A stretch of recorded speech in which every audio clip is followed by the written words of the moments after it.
मित्रांनो, जेव्हा पण आपण हायवेच्या सर्व्हिस रोडवरती आपल्याला आता इथून राईट घ्यायचं मित्रांनो, जेव्हा पण आपण अशा प्रकारचा राईट घ्यायचा असतो तेव्हा थोडंसं आपल्याला सरळ जायचं. आता इथं पण जर जास्तच ट्रॅफिक असेल तर आपण थोडंसं लेफ्ट जाऊन पण यू टर्न घेऊन येऊ शकतो, पण इथं थोडीशी कमी ट्रॅफिक आहे तर आपण सरळ पुढे जाणार आहोत.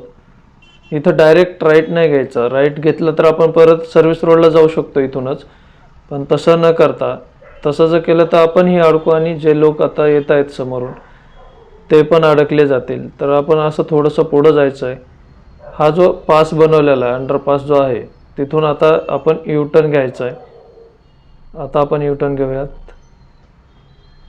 आता यू टर्न घेतल्याच्या नंतर आपण आता लेफ्टला जायचं आहे. जर आपण तिथून डायरेक्ट गेलो असतो राईटला तर या ज्या गाड्या आहेत त्यांच्या समोर आपण अडकले गेलो असतो आणि त्यांचाही वेळ वायाला गेला असता आणि आपलाही वेळ तिथं वेस्टेज झाला असता, वायाला गेला असता.